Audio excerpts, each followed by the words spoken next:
देखिए इसमें, अब देखिए कहाँ पे x 0 होगा तो हमारा क्या, देखिए इक्वेशन को समझिए, इक्वेशन को समझिए। अब देखिए यहाँ पे x अगर हम 0 कर दें तो पूरी क्वांटिटी क्या 0 आ जाएगा, लेकिन हाँ यहाँ पे x 0 करने से 0 आएगा, नहीं आएगा। यहाँ पे करने से, यहाँ तो है ही नहीं।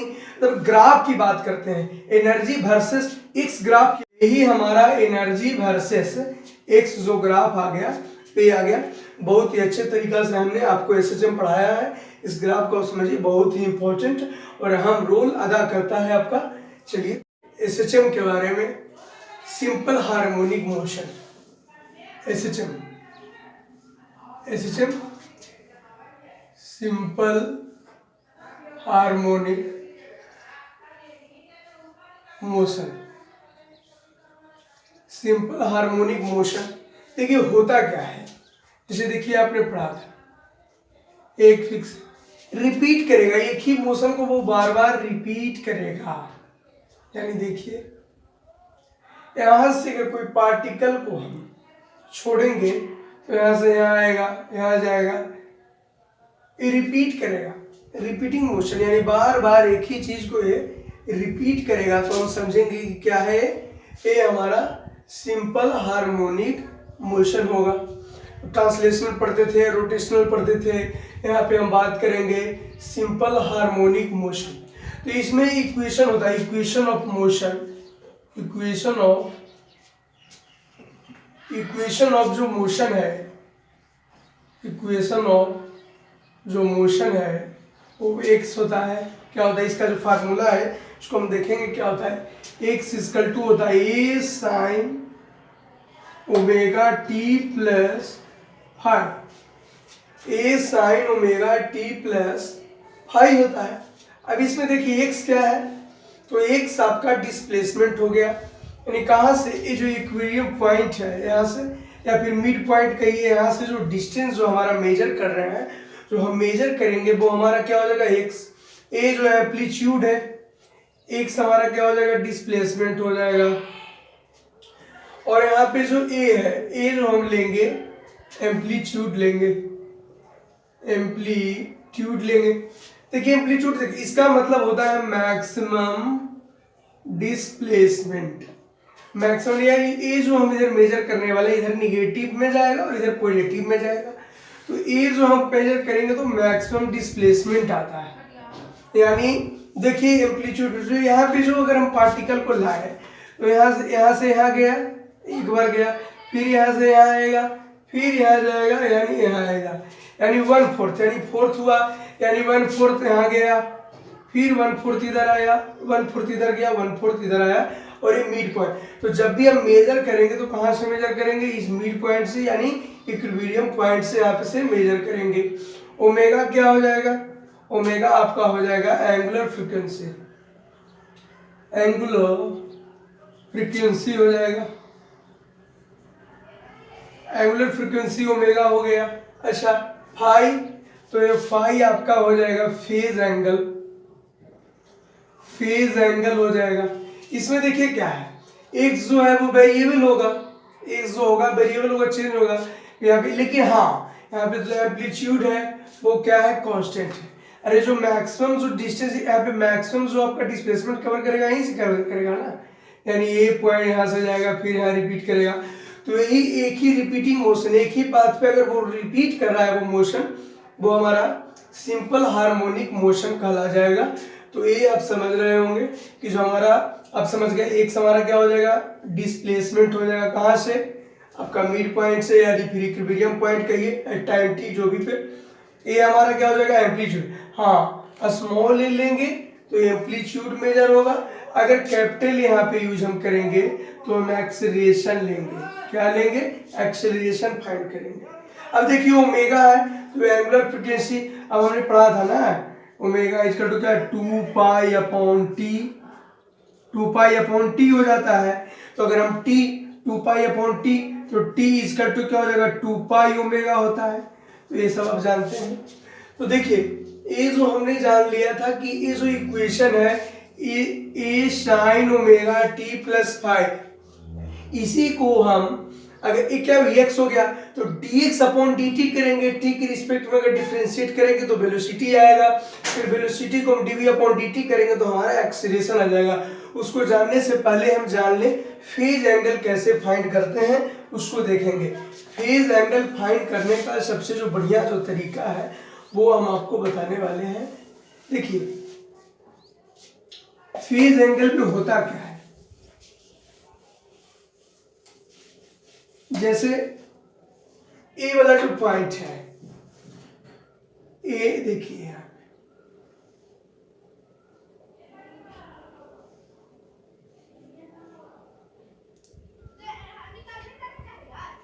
अब देखिए इसको,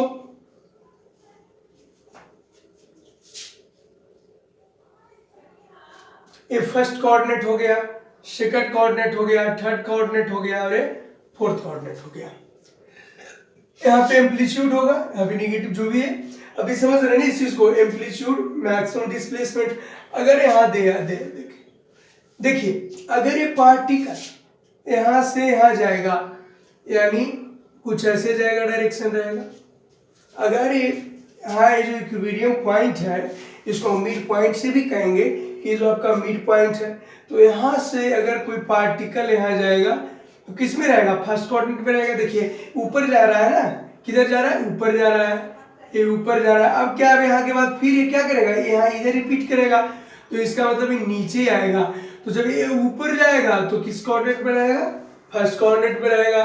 फिर ये ऊपर से क्या आएगा, नीचे जब आएगा तो किस कोऑर्डिनेट में चला जाएगा, सेकंड कोऑर्डिनेट में। फिर यहाँ से किधर जाएगा, इस डायरेक्शन से जाएगा नहीं, इस डायरेक्शन में, तो थर्ड कोऑर्डिनेट में आ जाएगा। और इसके बाद पुनः फिर इस डायरेक्शन में आएगा तो वो हमारा फिर ऊपर से नीचे आएगा। देखिए तो फिर ऊपर गया, फिर ऊपर से नीचे आया, ये हमारा क्या हो जाएगा, यही ना हमारा इक्विलिब्रियम पॉइंट है, मिड पॉइंट। तो इस पॉइंट से फिर आएगा, तो ये अगर ऊपर जाएगा यहाँ से फिर आएगा इस पॉइंट पे, तो हमारा क्या हो जाएगा, ये फोर्थ कोऑर्डिनेट में जाएगा। इस बात को आप ध्यान में रखिए कि अगर इक्विलिब्रियम पॉइंट से ऊपर जाएगा यानी इस डायरेक्शन तो फर्स्ट कोऑर्डिनेट में होगा, और नीचे आएगा तो देखिए इस तरह से मोशन होगा। इस पॉइंट पे अगर दे दे तो इस पॉइंट पे ऐसे कर लीजिए और यहाँ से निकाल लीजिए। तो ये तरीका फेज एंगल हम फाइंड कैसे करते हैं। देखिए जब भी हम एंगल फाइंड करते हैं तो पॉजिटिव अगर लिखते हैं तो एक्स एक्सिस के साथ एंटी क्लॉक बनाएगा। तो देखिए अगर यहाँ पे आप देख लें, मान लिया जाए एक क्वेश्चन, देखिए ए है आपका, माइनस ए है और ए है, और यहाँ पे क्या है, मिड पॉइंट है मान लीजिए, यहाँ पे इक्विलिब्रियम पॉइंट है, जा रहा है कुछ ऐसे। अब इसका डायग्राम कैसे हम बनाएंगे, तो इसका इसी तरह बनाएंगे ना। देखिए यहाँ पे आप a/2, यहाँ a है तो मान लिया यहाँ a/2 है, यहाँ कितने डिस्टेंस पे, a/2 पे है, तो ये कुछ इस तरह से जा रहा है, किसके, हायर। ए क्या है, मैक्सिमम जो डिस्प्लेसमेंट है वो एम्पलीट्यूड है, यानी ये, तो यहाँ ए कितना हो जाएगा, a/2 है यहाँ पे। तो हम यहाँ पे फाइंड करना है, तो इसका फेज एंगल हम कैसे फाइंड करेंगे उसी को हम देखते हैं। तो हम देखेंगे कि यहाँ पे तो a/2 है तो यहाँ भी कुछ हो जाएगा, तो इस तरह से यहाँ करिए और यहाँ पे ये करिए। तो ये हमारा जितना हाइट है यही है, तो ये a/2 है और ये कितना हो जाएगा, ये तो आपका रेडियस है। तो ये तो मैक्सिमम जो हमारा एम्पलीट्यूड है यानी मैक्सिमम जो डिस्प्लेसमेंट है वो हमारा क्या हो जाएगा, रेडियस हो जाएगा। तो ये हमारा ए हो गया, ये आप समझिए। तो ए आपका निकल के चला है, a/2 है और ये है, तो हम क्या निकालेंगे, साइन। तो साइन होता क्या है, तो साइन हमारा ये होता है, साइन क्या होगा, a/2 डिवाइड बाय क्या होता है, होता है ना, परपेंडिकुलर अपॉन क्या होता है, हाइपोटेनस होता है। तो अगर a/2 है तो यहाँ पे भी क्या हो जाएगा, a/2 हो जाएगा। तो परपेंडिकुलर अपॉन क्या हो जाएगा, हाइपोटेनस, यानी a/2 डिवाइड a, तो हमारा क्या आ जाएगा, a/2a। तो a/2a मतलब हो गया, a से चला गया यानी हाफ। तो हाफ हमारा किसका आ गया, साइन हाफ कितना आता है, 30 डिग्री। तो साइन 30 डिग्री आ गया, इसको हम लिखेंगे π/6 यानी 180 बटे कितना हो जाएगा, 6 हो जाएगा ना। तो ये π/6 हमारा क्या आ गया, फेज एंगल आ गया। तो अगर ये फेज एंगल आ गया तो हमें इसका इक्वेशन ऐसे बैठाएंगे ना, x = a sin ωt plus five, A sine omega T plus five. तो यहाँ पे जो फाइव का जो वैल्यू हमारा बैठेगा तो फाइव क्या हो जाएगा, π/6 हो जाएगा ना। तो ये हो गया। अच्छा, ये जो केस हम देख लिए इधर, अगर इधर में हम देखें इसी को पुनः अगर हम कंसीडर करेंगे तो देखिए, अगर यही हमारा इस डायरेक्शन में हो गया तो क्या करेंगे, सॉरी यहीं से करते हैं, इसको नहीं इसी को करते हैं। अगर यही जो डायरेक्शन हो गया इधर आ गया तो इसमें क्या होगा, तो इसमें हम देखेंगे तो यहाँ पे भी a/2 डिस्टेंस है। शिफ्ट क्या हो गया कि जो डायरेक्शन था वो हाई एम्पलीट्यूड मैक्सिमम डिस्प्लेसमेंट की ओर जा रहा था, अब किधर उधर से लौट रहा है। तो हमने अभी कहा था कि जब ऊपर जाएगा तो डायरेक्शन इधर से कुछ बनेगा, फर्स्ट कोऑर्डिनेट में आएगा। अगर नीचे आएगा यानी इधर आ रहा है कुछ, तो ये एम्पलीट्यूड हो गया है, तो नीचे आ रहा है कुछ डायरेक्शन इसमें बनेगा, a/2 बनेगा यहाँ पे। तो ये किस में जाएगा, सेकंड कोऑर्डिनेट में जाएगा ना, तो सेकंड कोऑर्डिनेट में जाएगा तो यहाँ आप ऐसे करिए, ए हो गया आपका। ए एंगल हमने फाइंड किया था, क्या फाइंड किया था, π/6 किया था, π/6 किया था। अब हम यहाँ देखेंगे कि देखिए a/2 है और a है, ये तो पता है a/2 हो जाएगा। तो यहाँ पे जो अगर डायरेक्ट हम एंगल निकाले तो हमारा होगा क्या हमने जिक्र किया था कि जो हम एंगल लेते हैं वो अगर पॉजिटिव एक्स एक्सिस के साथ लें तो वो एंटी क्लॉक लेते हैं। अगर हमको एंगल पॉजिटिव में लिखना है तो हम एक्स एक्सिस के साथ जो एंगल लेते हैं वो क्या लेते हैं, एंटी क्लॉक डायरेक्शन में, यानी इस डायरेक्शन में लेंगे तो हमारा जो एंगल आएगा कुछ ए आएगा ना। इसके साथ अगर हम लेंगे तो एंटी क्लॉक में ही लेंगे ना, पॉजिटिव एंगल लिखेंगे। तो यहाँ पे हम क्या देखते हैं कि जो ए कितना है, π/6, टोटल कितना है, पाई है, तो पाई माइनस क्या हो जाएगा, π/6 हो जाएगा। तो यानी कितना आ जाएगा, 5π/6 आ गया। तो ये हमको फाइंड करना है। तो एंगल फाइंड करिएगा तो ये ध्यान में रखना है कि हम एंटी क्लॉक मेजर करेंगे। अगर एक्स एक्सिस का लेंगे तो पॉजिटिव जो एंगल हम फाइंड करते हैं वो एंटी क्लॉक लेते हैं। वहां पे हमने क्या फाइंड किया था, ऐसे किया था ना कि ये जो एंगल था ये कुछ ऐसे था, तो ये वाला फाइंड किए थे। तो ये वाला किसके साथ, पॉजिटिव एक्स एक्सिस के साथ एंटी क्लॉक, यानी इस डायरेक्शन में कुछ चला होगा, इस डायरेक्शन में। तो यही ना हम फाइंड किए थे कि हमारा कितना आ गया था, π/6 आया था। तो इस तरह से हम फेज एंगल फाइंड कर लेंगे। ये बहुत बढ़िया ट्रिक है, इसको ध्यान में रखना है। एक यहाँ पे जो हम फाइंड करने वाले हैं, ये जो इक्वेशन है किसका, एसएचएम का जो इक्वेशन आ जाएगा वो क्या है, a sin ωt+φ। अब हमने किसकी बात कर ली, फेज एंगल कैसे फाइंड करते हैं, कैसे एम्पलीट्यूड होता है, अभी बताया था ना। एक्स जो हमारा होगा वो डिस्प्लेसमेंट होगा किस पॉइंट से, अभी बताए थे, जो इक्विलिब्रियम पॉइंट है टाइम t। ये हमारा एम्पलीट्यूड यानी मैक्सिमम जो डिस्प्लेसमेंट कहाँ से कवर करेगा, मिड पॉइंट से करेगा। अच्छा, ओमेगा, तो ओमेगा आपका एंगुलर फ्रीक्वेंसी हो गया, फाई हमारा फेज एंगल हो गया। फेज एंगल निकालने का सबसे जो बढ़िया ट्रिक था वो आपको हमने बताया। अब हम इसको जो एक्स है, अब इसको हम क्या करेंगे, इस इक्वेशन को dx/dt करेंगे, यानी t के रिस्पेक्ट में डिफरेंशिएट करेंगे तो हमारा क्या आ जाएगा, वेलोसिटी। फिर उस वेलोसिटी के हम अगर t के रिस्पेक्ट में अगर डिफरेंशिएट करते हैं तो हमारा आ जाएगा एक्सेलरेशन। तो इसको करिए, तो dx/dt अगर कर रहे होंगे तो यहाँ पे अगर इसका हो जाएगा तो कितना हो जाएगा, a साइन का a ओमेगा है तो ओमेगा t कितना बाहर आ जाएगा, a ओमेगा साइन का कॉस हो जाएगा ωt+φ। ए आपका आ गया यानी b आ गया। वेलोसिटी क्या आ गया, dx/dt के तो हमारा वेलोसिटी आ गया। अगेन अब अगर रिस्पेक्ट टू t करते हैं तो क्या आ जाएगा, v को करिए तो dv/ अगर हम dt करते हैं तो क्या आ जाएगा। हाँ, एक चीज समझिए, ये जो वेलोसिटी है, पहले इसके बाद जान लीजिए कि जो वेलोसिटी है a ओमेगा cos ωt+φ। तो ये जो a ओमेगा जो आ गया आपका, तो a ओमेगा मैक्सिमम वेलोसिटी कहाँ पे लेगा, अचीव करेगा, a ओमेगा पर करेगा। ये ध्यान रखना है कि a ओमेगा पे करेगा। अच्छा, अब इसको dv/dt करते हैं तो dv/ अगर dt कर रहे होंगे तो हमारा हो जाएगा, करिए तो यहाँ पे cos का क्या हो जाएगा, माइनस हो जाएगा साइन, तो माइनस a ओमेगा t अगर t के रिस्पेक्ट में डिफरेंशिएट होगा तो क्या आ जाएगा, ω² आ जाएगा। और यहाँ पे cos का क्या आ जाएगा, साइन, और ωt+φ आ गया। तो ये आ गया हमारा dv/dt यानी एक्सीलरेशन आ गया। हमने बात बताई कि देखिए अगर यहाँ पे कैपिटल ए लेंगे तो कैपिटल ए अगर हम लेंगे तो यहाँ पे क्या कैलकुलेट होगा, एक्सीलरेशन, लेकिन स्मॉल ए अगर हम लेंगे तो एम्पलीट्यूड। इस साइन को बस ध्यान में रखना है। तो ये हमारा आ गया -c ω² sin ωt+φ। तो यहाँ पे जो वेलोसिटी होगा यहाँ पे जो एक्सीलरेशन जो होगा वो कितना होगा, देखिए x इक्वल टू क्या होता है a sin omega t plus 5, a sin omega t plus 5, तो माइनस ओमेगा स्क्वायर तो ऐसे ही रहने दीजिए और a sin omega t plus 5 की जगह क्या पुट कर देंगे, x कर दीजिए, तो ये हमारा चला आएगा a equal to minus omega square x आ जाएगा। तो ये यहाँ पे एक्सीलरेशन। अच्छा अभी प्रति ओमेगा का वैल्यू क्या होता है, तभी हमने पढ़ा था कि omega equal to 2 pi upon क्या होता है 2 पाई अपॉन t, तो t इक्वल टू क्या हो जाएगा 2 पाई अपॉन ओमेगा हो जाएगा ना, 2 पाई अपॉन ओमेगा हो जाएगा।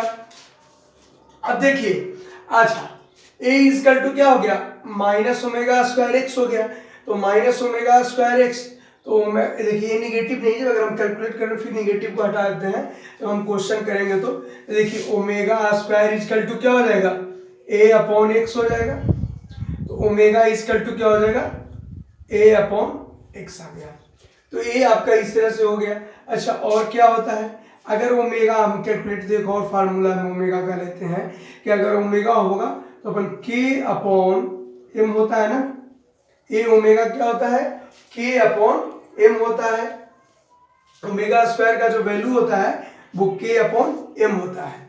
t equal to 2 pi omega हो गया, तो t इक्वल टू कितना हो जाएगा 2 पाई, अभी तो बात की थी ओमेगा, तो ओमेगा का वैल्यू क्या हो जाएगा यहाँ पे ओमेगा स्क्वायर है, तो मैं यहाँ पे देखिए k अपॉन m हो जाएगा, यानी देखिए 2 पाई है ना, तो अपॉन ओमेगा हो जाएगा, तो ओमेगा का जो वैल्यू है मेरे यहाँ से कैलकुलेट आ जाएगा वो आ जाएगा under root k upon m आ जाएगा, तो यहाँ पे कितना हो जाएगा ओमेगा k अपॉन m है, तो सीधे हम इसको लिख सकते हैं 2 पाई m अपॉन k आ गया ना। अब देखिए अब एक बहुत ही इंपॉर्टेंट जो है हमें फार्मूला बताना है, देखिए इसको डिराइव भी कर सकते हैं नहीं तो लिख भी सकते हैं, वेलोसिटी, इसको आपको याद रखना है, जो वेलोसिटी होगा वो होगा plus minus omega under root A square minus X square होगा, A square minus X square होगा, इसको आप ध्यान रखना है। अब इसको हम कैसे देखिए, इसको देखो जो डिराइव होता है प्रूफ हम कर देंगे बाद में, अगर आप इसको देखना चाहें तो ये एकदम बहुत ही मस्ट है, इसको आपको ध्यान में रखना है। जो वेलोसिटी होता है प्लस माइनस ओमेगा इंटू ए स्क्वायर माइनस एक्स स्क्वायर होता है। अब देखिए अब यहाँ पे काइनेटिक एनर्जी हम फाइंड करेंगे, तो देखिए पोटेंशियल एनर्जी फाइंड करेंगे और टोटल एनर्जी हम फाइंड करने वाले हैं।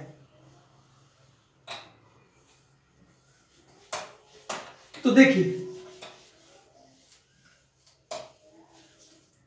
तो होता क्या है, हाफ जो काइनेटिक एनर्जी जो होगा आपका हाफ एम बी स्क्वायर होता है, हाफ एम बी स्क्वायर होता है, तो यहाँ पे हाफ करिए एम, वी कितना है आपका ओमेगा, तो ओमेगा स्क्वायर हो जाएगा, और A square minus square under root का अगर करेंगे तो क्या आ जाएगा A square minus X square आ गया। अच्छा अब यहाँ पे देखिए ए हो गया आपका। अब जो हम बात करने वाले हैं पोटेंशियल एनर्जी का, तो हाफ के एक्स स्क्वायर होता है, हाफ के एक्स स्क्वायर होता है ना, तो यहाँ पे देखिए ये क्या हो जाएगा, ये आपको ध्यान में रखना है, ये वाला, तो नहीं हाफ के का वैल्यू तो अभी हमने पढ़ा है, तो के अभी तो हम पुट किए थे, तो ओमेगा स्क्वायर इक्वल टू क्या होता है के अपॉन एम होता है, तो के इक्वल टू क्या हो जाएगा एम ओमेगा स्क्वायर हो जाएगा आपका, k equal to m omega square, तो यहाँ पे पुट करेंगे ना के एक्स स्क्वायर की जगह हम क्या पुट करेंगे हाफ, के हमारा कितना है के हमारा एम ओमेगा स्क्वायर आ गया, एम ओमेगा स्क्वायर आपका आ गया और एक्स स्क्वायर आ गया, तो ये जो हमारा आ गया देखिए सही है ना, के की जगह हम एम ओमेगा के है ना एम ओमेगा स्क्वायर आ गया और एक्स स्क्वायर, तो ए हमारा आ गया पोटेंशियल एनर्जी, ए हमारा आ गया काइनेटिक एनर्जी। अब ये दोनों को हम सम कर देंगे तो हमारा टोटल एनर्जी आ जाएगा, तो सम करिए टोटल जो एनर्जी जो हमारा आएगा वो आ जाएगा कितना, ऐड करिए half M omega square A square minus X square plus, अब यहाँ पे कितना कर रहे होंगे half M omega square X square, तो यहाँ पे कितना कॉमन हो गया हाफ एम ओमेगा स्क्वायर और क्या है ए स्क्वायर माइनस एक्स स्क्वायर, और यहाँ पे कितना है प्लस एक्स स्क्वायर है, तो यहाँ पे ए से खत्म एक्स स्क्वायर हो गया माइनस एक्स स्क्वायर प्लस, तो हमारा जो आ गया half M omega square A square. तो half M omega square A square जो हमारा वैल्यू आ गया, वो जो हमारा वैल्यू आ गया क्या, टोटल काइनेटिक एनर्जी का, टोटल एनर्जी जो हमारा आ गया ये। तो ये देखिए, आप देखिए इसमें, अब देखिए कहां पे x जीरो होगा तो हमारा क्या, देखिए इक्वेशन को समझिए, इक्वेशन को समझिए। अब देखिए यहाँ पे x अगर हम जीरो कर दें तो पूरी क्वांटिटी क्या जीरो आ जाएगा, लेकिन हाँ यहाँ पे x जीरो करने से जीरो आएगा, नहीं आएगा, यहाँ पे करने से, यहाँ तो है ही नहीं। तब ग्राफ की बात करते हैं, एनर्जी वर्सेस एक्स ग्राफ की अगर हम बात करें तो देखिए एनर्जी जो वर्सेस एक्स ग्राफ है वो देखिए क्या होता है। अगर हम एनर्जी वर्सेस एक्स का ग्राफ देखें तो देखिए एक ग्राफ है, ए जो हमारा आ गया वो काइनेटिक वाला आ गया, अभी हमने निकाला था ना, कितना आया था, हाफ एम बी स्क्वायर की जगह क्या था, ओमेगा इंटू ओमेगा स्क्वायर और A square minus X square था। तो यहाँ पे क्या है, ए जो फॉलो हमारा काइनेटिक करेगा तो कहाँ पे करेगा, सॉरी जहाँ पे जीरो है पोटेंशियल हमारा जीरो कहाँ हो रहा है, ए जीरो यहाँ पे हो रहा है, तो ए जो हमारा ग्राफ हो जाएगा किसका हो जाएगा, पोटेंशियल एनर्जी का हो जाएगा, जिसमें हमारा एक्स आया था तो एक्स वहाँ पे जीरो हो जाएगा। अच्छा अब यही यहाँ पे अगर हमारा कुछ ग्राफ इस तरह से बनेगा तो वो किसका हो जाएगा, काइनेटिक एनर्जी का, और ये क्या था इसमें कांस्टेंट था, जो हम टोटल आपका एनर्जी निकाले वो हमारा क्या था, कांस्टेंट था, तो कांस्टेंट का ग्राफ कुछ इस तरह से हो गया, तो ये टोटल वाले का हो जाएगा और एक पोटेंशियल का हो जाएगा और एक काइनेटिक एनर्जी का। तो यही हमारा एनर्जी वर्सेस एक्स जो ग्राफ आ गया ये आ गया। बहुत ही अच्छे तरीका से हमने आपको एसएचएम पढ़ाया है, इस ग्राफ को समझिए, बहुत ही इंपॉर्टेंट और अहम रोल अदा करता है आपका। चलिए।